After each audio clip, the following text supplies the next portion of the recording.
Bueno, objetivo que tenemos principal.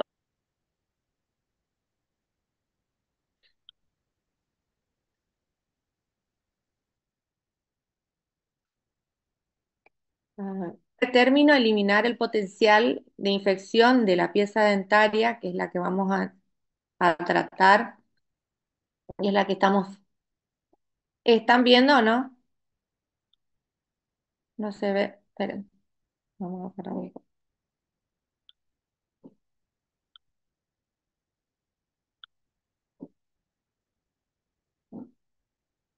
Bueno, sí se ve, Andrés, de 10.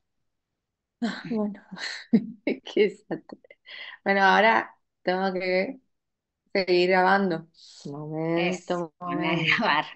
Entonces, eliminar la infección, el potencial de infección de la pieza dentaria, mantener la pieza dentaria en óptimo estado hasta su recambio, preservar el espacio para la pieza dentaria permanente, que se va a ser la que reemplace a esa pieza dentaria que está con con la patología, y aprovechar la capacidad reparativa en el caso de que no hagamos una endodoncia, hagamos tratamientos, recubrimiento pulpar indirecto, que es lo que vamos a ver la semana que viene.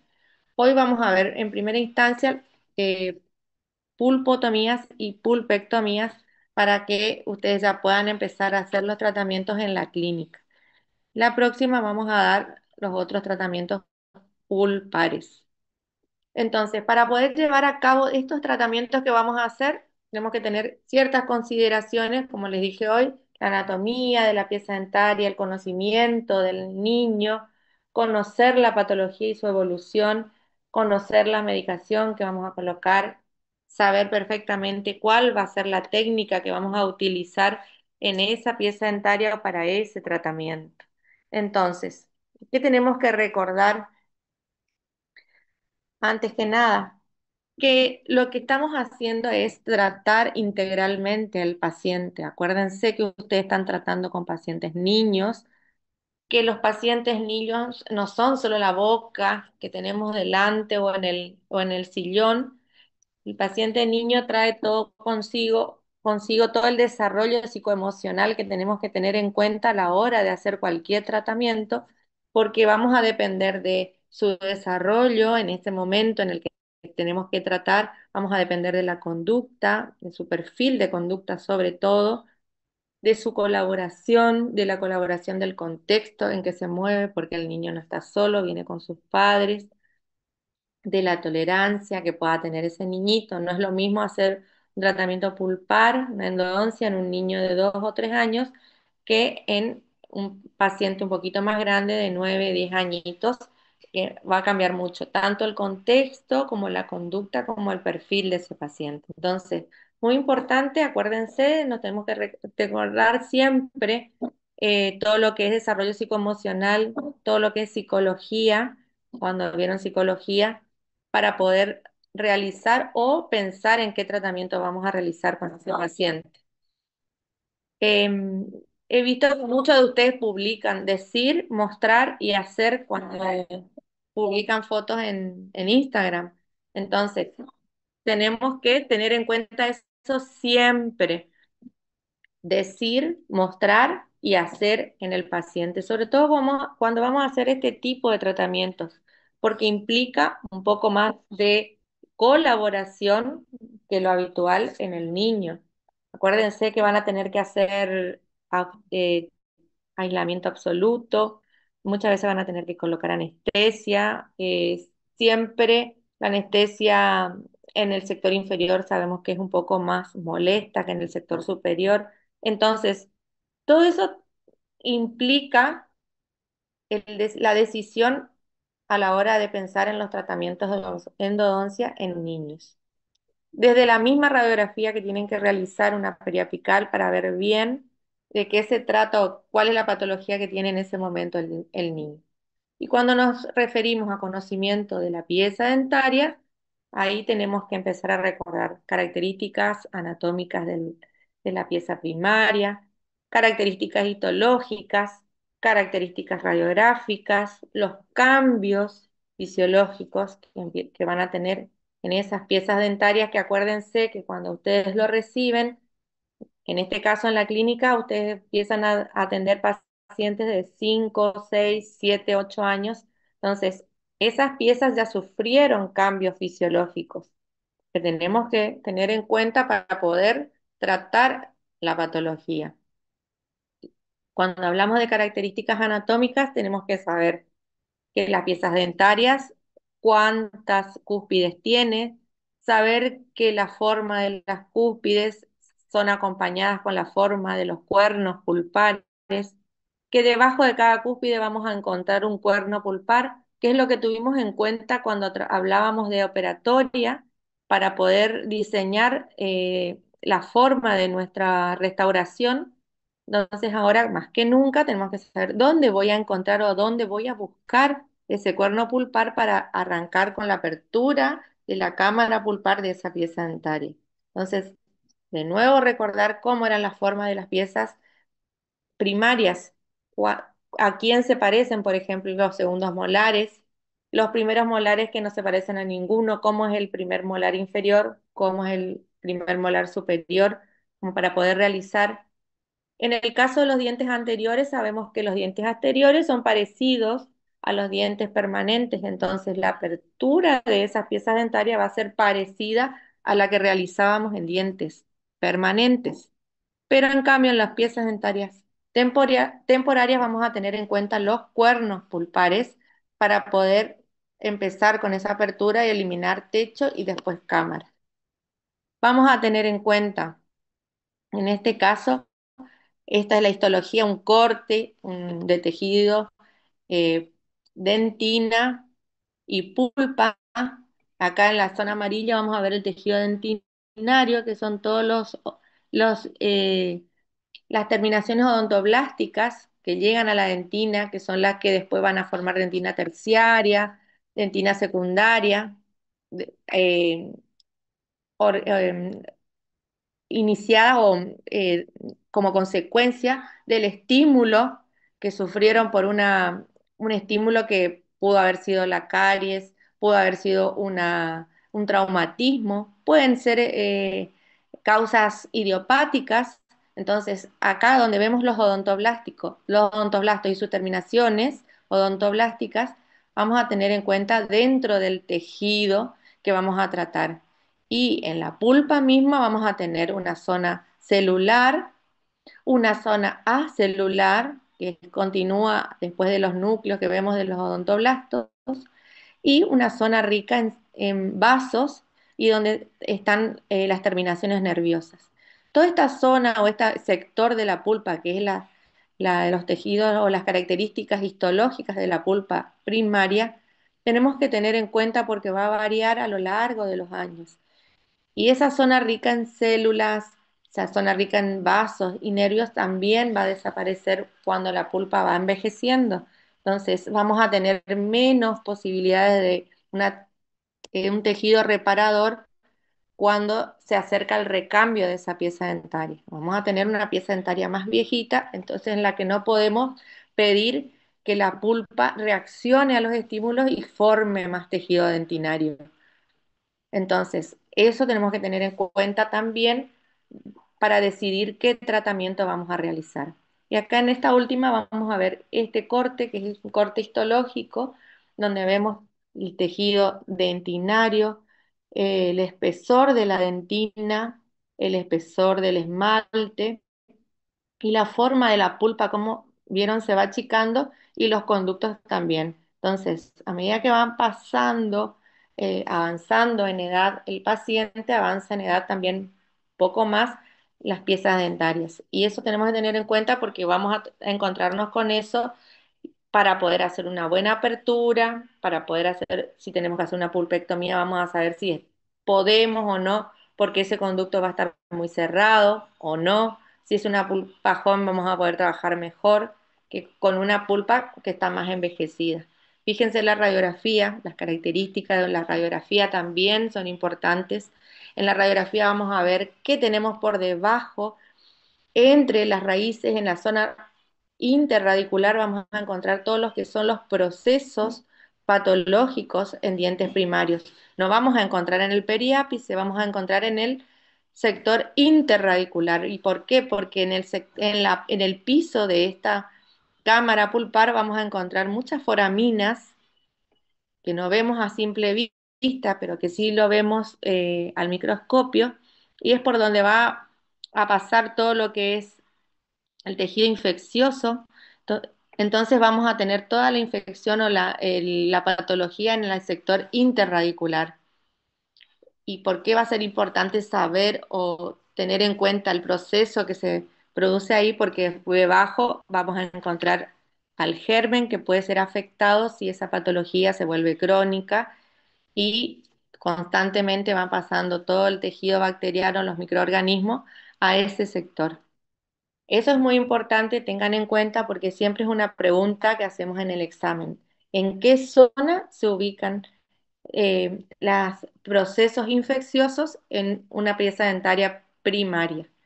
No es, es en la zona periapical, es en la zona interradicular. Fíjense en la radiografía, vamos a observar la zona radicular, la zona interradicular, el tejido óseo, cómo se encuentra, cómo está la pulpa, cuál es su tamaño, si ya empezó a disminuir su tamaño porque la dentina empezó a formarse, una dentina terciaria o secundaria, y empezó a achicarse el espacio de esa cámara, puede cada vez ser más chiquitito, entonces vamos a tener en cuenta eso para hacer una apertura porque podemos hacer una apertura y encontrarnos directamente con el piso y es peligroso de que ahí podemos hacer una perforación de ese piso. Vamos a fijarnos en la radiografía también que esta zona del piso de la cámara pulpar esté bien, esté en condiciones como para poder realizar un tratamiento después. Puede ser que por el proceso infeccioso interradicular esta zona esté fracturada, entonces ahí no podemos realizar un tratamiento pulpar, ¿sí? Vamos a tener en cuenta todas esas zonas, vamos a observar bien esa radiografía antes de decidir el tratamiento que vamos a realizar. Y sobre todo, lo más importante antes de decidir un diagnóstico o un tratamiento, conocer la patología de esa pulpa y la evolución de esa patología. ¿Qué significa diagnóstico? Diagnóstico que viene del prefijo diac a través, gnosis, conocimiento, es decir, un diagnóstico es tener el conocimiento, realizar de todo lo que fue pasando o cómo fue evolucionando esa patología para poder decidir de qué se trata. Entonces vamos a determinar cuál es la situación y cuál va a ser la tendencia o a qué podría evolucionar para poder decidir después el tratamiento correcto. Entonces, en base a los datos y los hechos que vamos documentando, vamos a poder ordenadamente establecer ese diagnóstico. Y esos datos y hechos van a ser la sintomatología, los signos clínicos, radiográficos, el relato del paciente, la anamnesis. Para poder recoger esos datos ordenadamente y poder decidir cuál es la patología que está afectando a la pulpa, vamos a ir a través de un análisis, una síntesis, pero ordenada. Correcta anamnesis, es decir, una buena historia clínica, un correcto examen clínico para saber qué signos veo. En la anamnesis voy a establecer qué sintomatología tiene el paciente y vamos a terminar de cerrar con el examen radiográfico. Entonces, y con todos esos datos, muchas veces puede llegar a ser difícil establecer un buen diagnóstico o un diagnóstico acertado. Por ahí muchas veces pueden estar confundidos, acuérdense que estamos tratando con niños y que no es lo mismo, no nos van a dar los mismos datos que nos podría dar un adulto. Entonces, hay que saber preguntar, saber hacer la anamnesis para poder acercarnos lo mejor posible a ese diagnóstico. Entonces, va a ser fundamental para poder indicar correctamente y tener éxito en el tratamiento, porque si no hacemos un buen diagnóstico, seguramente no va a ser el tratamiento indicado. Entonces, la patología pulpar va a estar dada fundamentalmente en este caso por la respuesta inflamatoria del tejido a los factores que la están irritando, ¿sí? Y que la pueden afectar. La respuesta que tenga e- esa pulpa con dependiendo de la intensidad que tenga, vamos a estar en presencia de una lesión que sea mínima o hasta la muerte pulpar, es decir, la necrosis de esa pulpa, ¿sí? En el caso de los niños, además de todo esto, tenemos que agregar que en algunos hay degeneraciones pulpares. Entonces, esa degeneración pulpar por ahí no da sintomatología ni tampoco da un signo que se pueda ver rápidamente. Entonces, puede ser que algunos de los datos que obtenemos no sean tan fiables como lo que nosotros quisiéramos dependiendo de la edad del paciente. Muchas veces el paciente relata mucho dolor y puede ser que estemos ante una necrosis pulpar y que ese dolor se refiera a lo mejor al proceso o al absceso que se está dando en esa zona interradicular y confundamos o se pueda confundir con una pulpitis irreversible. ¿Qué otros factores tenemos que considerar y tener en cuenta? El grado de colaboración, como dijimos hoy, del padre, del niño. El desarrollo dentario no es lo mismo una pieza dentaria a los 4 o 5 años con todas las raíces enteras, digamos, sin reabsorciones, que a los 7 8 años cuando ya empiezan a reabsorberse para pasar al recambio. La dificultad para la realización del tratamiento. No va a ser lo mismo un paciente con una pieza dentaria, con un tratamiento que tengamos que hacer en un segundo molar superior, por ejemplo, para poder acceder, que realizar en un canino, que está eh, más factible de realizar, de accederlo, que un segundo molar superior. También va a depender del paciente si es pequeño, de contextura pequeña y su boquita es muy chiquita, poder realizar el aislamiento y poder trabajar, por ejemplo, con una pulpectomía. Tenemos que tener en cuenta si se va a poder restaurar esa pieza que está afectada después de realizar el tratamiento. Pues si no podemos restaurar la pieza dentaria, tampoco es factible hacer un tratamiento porque después nos quedaremos en el camino con el tratamiento realizado y sin poder restaurar. Y la necesidad, sobre todo, de conservar el espacio. Uno de los objetivos de nuestros tratamientos era esperar el recambio y el reemplazo de la pieza permanente. Es mayor la necesidad en un segundo molar inferior o superior que va a ser la guía para la erupción del primer molar que a lo mejor un primer molar o una pieza dentaria anterior, que va a estar más cerca del recambio y que no va a perder espacio. ¿Cuáles pueden ser los orígenes o la etiología de la patología pulpar? Pueden ser infecciosas, pueden ser traumáticas, pueden ser iatrogénicas, pueden ser idiopáticas. Infecciosas cuando hablamos de caries y esa caries afectó a la pieza dentaria, llegó hasta la cámara pulpar, siguió, avanzó y puede llegar a ser un factor irritante para esa pulpa que está dando una respuesta inflamatoria o puede haber avanzado, produjo la muerte de la pulpa y ya tenemos una necrosis. Traumáticas, cuando se trata de traumatismos, por ejemplo, en el sector anterior, donde se expuso el tejido pulpar y tenemos que realizar ese tratamiento pulpar, esa es una de las etiologías. Y atrogénicas, estaban ustedes realizando el diseño de la cavidad para realizar un tratamiento de operatoria y sin querer expusieron pulpa, tenemos que realizar el tratamiento pulpar o idiopáticas sin saber por qué la pulpa reaccionó a ese factor irritante y se produjo una eh, pulpitis o directamente la muerte pulpar. Entonces, esas pueden ser las causas de patologías pulpares que pueden presentarse en niños. Y vamos a ver, cuando hablábamos del camino que tenemos que hacer para llegar al diagnóstico, decíamos que primero tenemos que hacer una correcta anamnesis. Dentro de la anamnesis vamos a empezar a preguntar, antes que nada, las características que tiene el dolor en esa pieza dentaria en ese niño.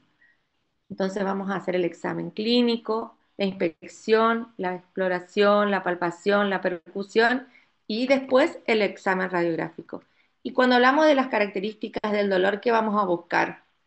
Vamos a ver la cronología del dolor, qué tipo de dolor es, la intensidad, el estímulo y la ubicación. Cuando hablamos de cronología, ¿de qué estamos hablando? De si fue provocado, si fue espontáneo, si fue provocado, cuánto duró, si fue la ubicación, dónde, si fue, es localizado, si puede identificar el niño el dolor, pues irradiado, te dice que le duele el cachete o en esa zona, o te marca el sector inferior y estamos observando la caries que podría ser la causante del dolor en el sector superior. Entonces ahí tenemos un dolor irradiado. ¿Cuánto dura ese dolor? Si es de duración larga, si es de duración corta. Entonces, más o menos nos podemos ir ubicando de acuerdo a las características del dolor, cómo podría ser o ante qué podemos estar presentes. Si el dolor es espontáneo o es provocado, si es provocado de corta duración y es localizado, podemos estar ante una inflamación leve. Si de acuerdo al dolor, que es espontáneo, pero es persistente, lo localizamos bien, podríamos estar ante una inflamación avanzada o aguda, ¿sí? Y ante la ausencia de dolor, podríamos estar también frente a la muerte pulpar, que tendríamos una necrosis, ¿sí? Asociando las diferentes características del dolor, podemos empezar a orientar el camino hacia qué tipo de inflamación tenemos en esa pieza dentaria. Y en el examen clínico, ¿qué vamos a observar? El tamaño de la lesión, si es pequeña, si es extensa. Eh, a simple vista podemos observar en primera instancia de qué se trata. Podría ser una caries no muy extensa, pero después tenemos que corroborar radiográficamente cuán cercana de la pulpa está. ¿Qué tipo de caries? Si es penetrante o no penetrante. Si hay movilidad dentaria, si es fisiológica o patológica. Si es fisiológica, ya estamos cerca del recambio, entonces esa movilidad es parte de ese proceso. eh, Tenemos que decidir a lo mejor si hacer extracción o no. Si es patológica, puede haber movilidad dentaria, sí, porque la pieza dentaria tiene un proceso infeccioso que está inflamando todo el tejido periodontal, con lo cual hay una movilidad. Necesitamos realizar el tratamiento para poder llevar a la normalidad a los tejidos circundantes y que se establezca, se vuelva a fijar esa pieza dentaria. Vamos a evaluar los tejidos blandos, si están normales, si hay algún absceso, vamos a palpar si hay celulitis. Acá vemos el tamaño de la lesión. Vamos a ver en estas piezas dentarias, fíjense en las primeras fotos, eh, tenemos piezas dentarias los segundos molares con caries bastante extensas. Fíjense en ese segundo molar inferior, qué extensa es esa cavidad de caries ya de viendo a simple vista o las características clínicas, ya podemos estar presumiendo, haciendo una presunción de que esa pieza no va a poder ser restaurada. A lo mejor el diagnóstico sea una pulpitis o una necrosis, pero tengamos que decidir un tratamiento eh, ya más radical, como es la extracción Del otro lado vemos una caries que no es tan extensa, pero que deberíamos sacar una radiografía para poder establecer qué tipo de lesión es la que tenemos. Acá vemos también, fíjense en esta foto que tenemos en el tejido gingival, un proceso infeccioso en el cual vemos una fístula. Fíjense dónde aparece la fístula. Acuérdense que habíamos dicho que los procesos infecciosos se dan en la zona interradicular. Entonces podemos observar y tiene relación con la zona en que deben aparecer los procesos, que es la zona interradicular. Entonces vemos ahí la fístula. Después tenemos dientes anteriores, por ejemplo, que tenemos grandes extensiones de caries, pero que la característica de la caries es muy diferente a la que vemos en la otra pieza dentaria que tiene abscesos. En una vemos unas caries más penetrantes, más activas. La otra foto vemos caries extensas, pero detenidas, vemos de color oscuro, seguramente el tejido está duro. Fíjense en las otras fotos que vemos todas las piezas dentarias con un color particular más amarronado, que nos está dando el aspecto, la sensación de que ese tipo de caries son caries que están activas, que podríamos encontrar un tejido bastante reblandecido, pueden ser extensas, a lo mejor no son tan profundas. Y en la otra foto vamos a ver diferentes tipos. En el sector anterior vemos piezas dentarias que prácticamente ya están al ras de la encía, pero sin embargo vemos tejido oscuro que probablemente reaccionó la pulpa ante el estímulo, ante la irritación y formó esa dentina eh, remineralizada y seguramente la pulpa se achicó un poco para defenderse y a lo mejor no lleguen al tejido pulpar esas caries, no necesiten tratamiento pulpar.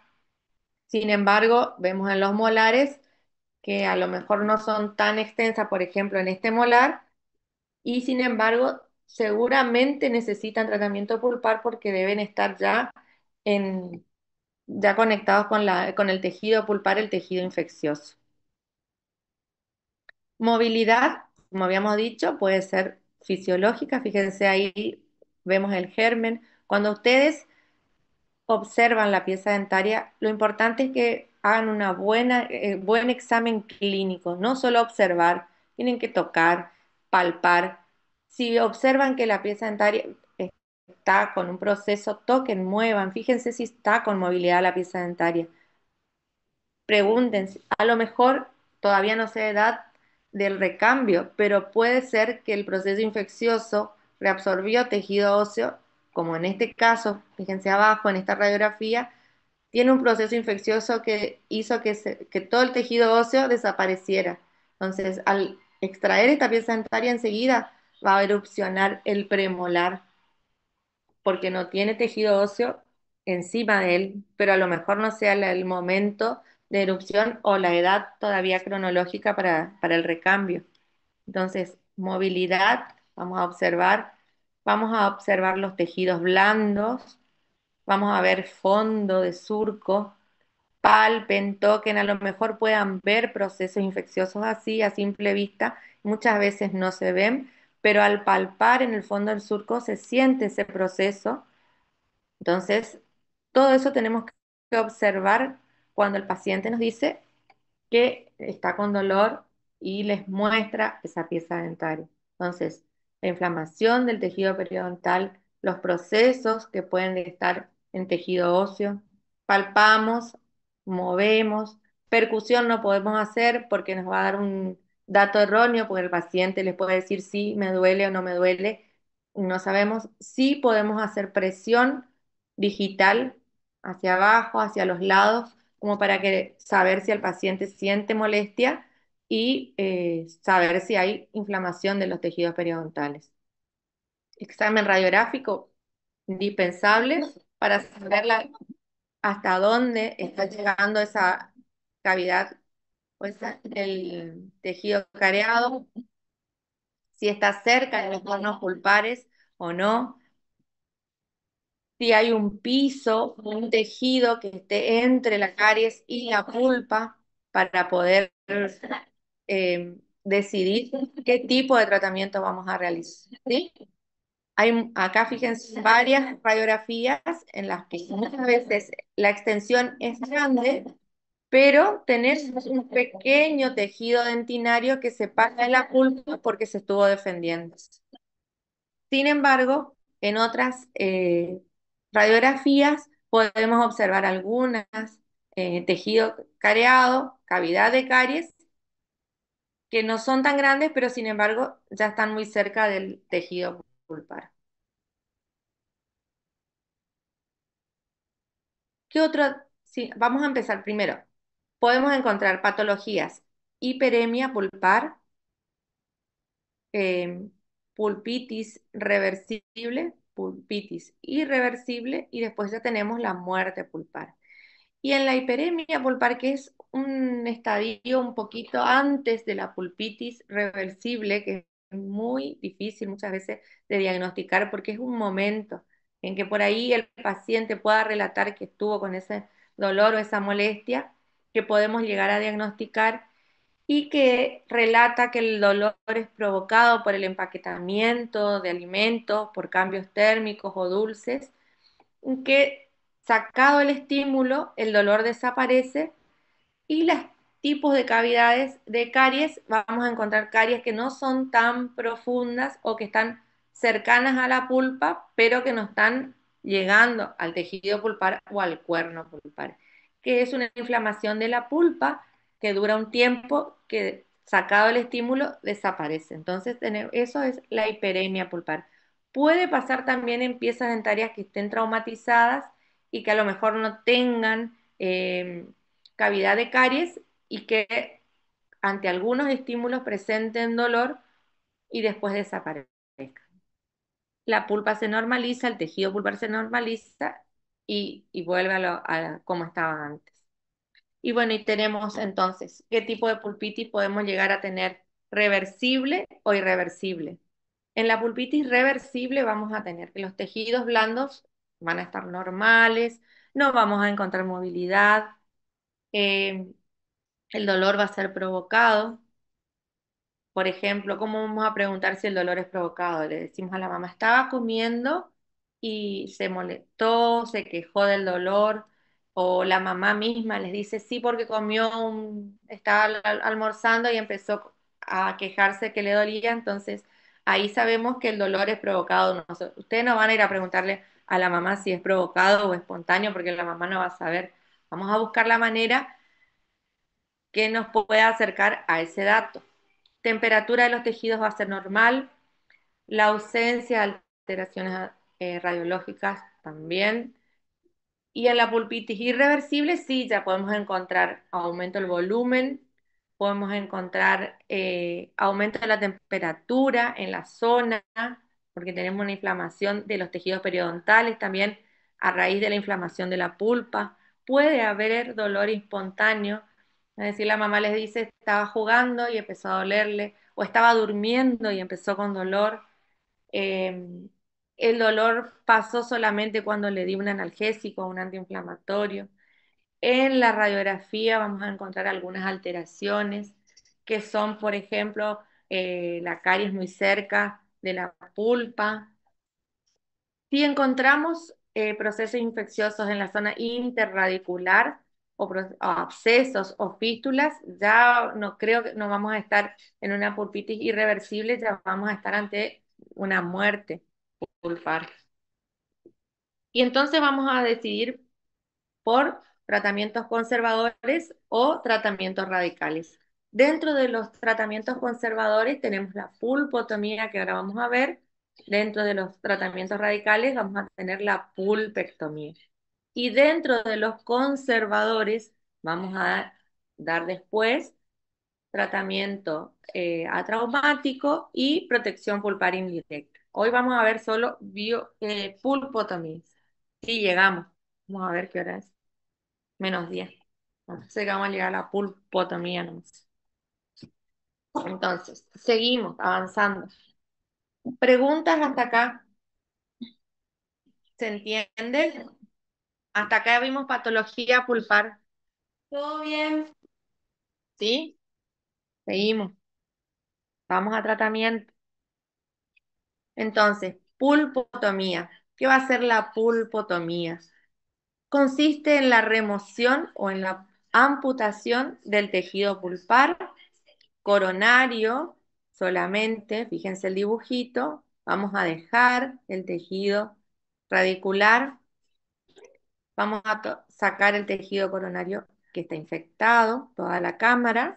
Vamos a dejar vital los conductos radiculares para mantener la vitalidad y la función de ese tejido remanente. ¿Sí? Ese es el objetivo de ese tratamiento, pulpotomía. ¿Cuándo vamos a indicar? Cuando no haya patologías sistémicas, cuando la pieza dentaria tenga una caries profunda, que radiográficamente esté cerca de la pulpa, que no hayan patologías interradiculares, es decir, que no haya reabsorciones, grandes reabsorciones, que la reabsorción radicular sea menor a 2/3, mayor a 2/3 ya nos indica que estamos cerca del recambio y que no tengamos movilidad patológica, porque si tenemos movilidad patológica significa que ya tenemos inflamación de los tejidos periapicales y probablemente se esté formando algún proceso interradicular donde vamos a tener que intervenir ya en la pulpa radicular. Contraindicación entonces, ¿qué va a ser? Dolor espontáneo, aumento del volumen de los tejidos, presencia de fístulas, dolor a la percusión, no percusión, vamos a hacer presión de los tejidos y vamos a ver que tiene dolor el paciente o se va a quejar. eh, Vamos a ver, puede ser también otra de las indicaciones, calcificaciones en la pulpa, lo que va a impedir muchas veces que hagamos un buen tratamiento. Entonces, todas esas van a ser contraindicaciones para la pulpotomía, ¿sí? Radiolucidez interradicular, como les dije hoy, hemorragia profusa. Una vez que hicieron ustedes, dijeron, no, es una pulpotomía, pero al abrir y hacer el tratamiento vemos que sigue sangrando, que la hemorragia no para, entonces, o vemos exudado radicular, entonces vamos a tener que cambiar el tratamiento y pasar a una pulpectomía. ¿Y cuál va a ser la técnica? Motivación primero, antes que nada. Espérenme un segundo. Bueno, ahí está. Motivación, que es decir, mostrar, hacer, como habíamos dicho.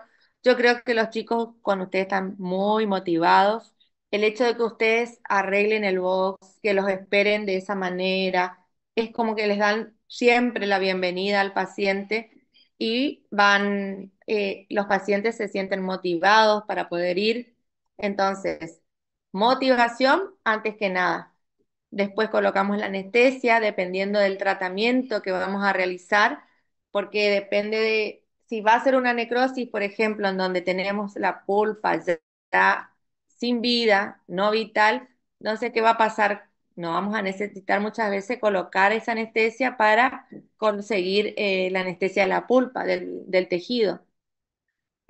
Aislamiento con dique de goma, por ejemplo, para que vamos a tener que realizar el aislamiento absoluto de esa pieza dentaria y la remoción de las caries superficial y de las paredes, ¿sí? Laterales. Siempre removemos toda la caries antes de realizar la apertura. Tenemos que poner en condiciones eh, lo mejor posible sin tejido infeccioso porque vamos a entrar en contacto con esa pulpa que todavía está viva y que lo que pretendemos es dejar vitales los conductos radiculares. Entonces vamos a liberar toda la infección que pueda afectar a ese tejido de los conductos radiculares. Entonces, para poder realizar la apertura de la pieza dentaria, para poder sacar la cámara, encontrarnos con la cámara pulpar, sacar el techo, vamos a ubicar en primera instancia dónde van a estar esos cuernos pulpares y va a depender de esa pieza dentaria dónde van a estar los cuernos debajo de cada cúspide. Debajo de las Tendremos cuatro cúspides en el molar superior, en el segundo molar superior, pero en el segundo inferior ya vamos a encontrarnos con cinco cúspides, debajo de las cuales vamos a encontrar cada una con sus cuernos pulpares. Y para poder realizar esa apertura vamos a tener que saber qué tipo de forma vamos a darle a esa apertura de acuerdo a la cantidad de conductos, de acuerdo a la forma y la anatomía de la pieza dentaria. Y en las piezas dentarias superiores va a predominar la forma triangular con base vestibular y vértice palatino, porque vamos a encontrar un solo conducto en el por palatino, y en las piezas dentarias inferiores la forma va a ser triangular con base mesial y vértice distal, o forma rectangular donde el lado más grande va a estar en mesial y el menor en distal. ¿Por de qué va a depender? De la forma que le vamos a dar a la apertura, porque es lo que nos vamos a encontrar después al sacar el techo de esa cámara. Y cuando vamos a sacar este techo, fíjense en la anterior, fuimos eliminando, primero encontrar dónde están los cuernos y después unir esos puntos eliminando ese techo. ¿Qué tipo de instrumental rotatoria vamos a utilizar? Una fresa de fisura, una 169 o una 170, ¿sí? Con turbina vamos a buscar los cuernos y después vamos a unir para poder empezar a darle la forma a nuestra apertura. Y entonces, vamos a empezar a hacer esa apertura, eliminar techo. Tenemos que eliminar todo el techo porque debajo del techo que no eliminamos podemos encontrar tejido pulpar. Fíjense dónde se encuentra y eso va a hacer que siga sangrando todo el tiempo y no podamos cohibir esa hemorragia y nos confunda con otro tipo de patología.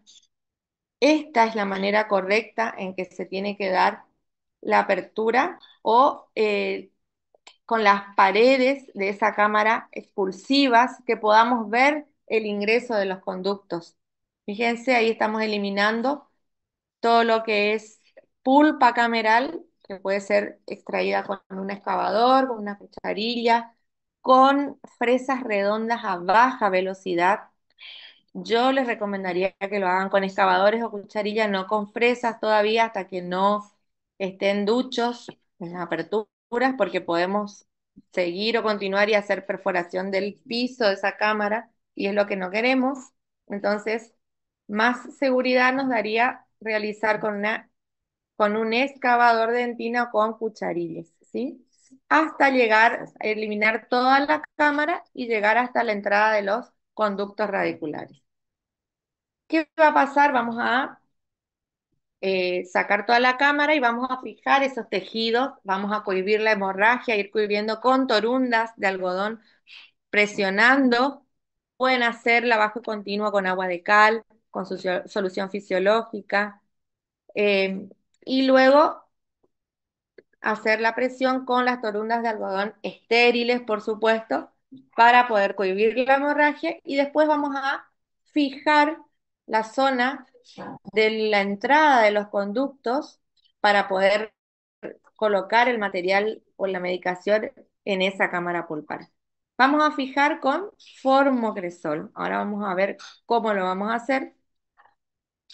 ¿Para qué? Para que tengamos una zona fijada que está en contacto con el tejido pulpar, el formocresol, una zona que continúa por debajo de esa fijación, que es la zona de necrosis por coagulación, y el tejido victal que va a quedar por debajo. Entonces, ¿qué vamos a utilizar? Formocresol al 19%.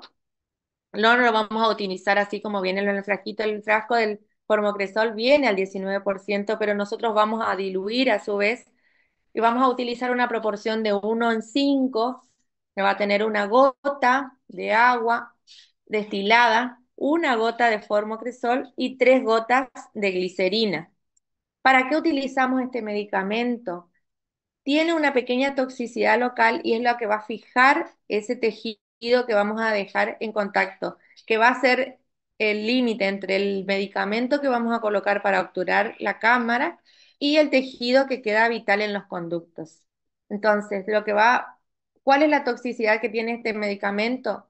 Que puede persistir una inflamación crónica en el caso de que colocamos sobre pulpa, que quede algunos restos de pulpa viva. Dicen que puede dañar el diente permanente o acelerar la exfoliación del temporario. Eso fue lo que se estudió que puede llegar a producir el formocresol cuando no lo hacemos diluido, cuando está en contacto directo con los tejidos. Y una toxicidad tisular que algunos estudios lo encontraron y otros no, que estimulaba la inmunidad celular.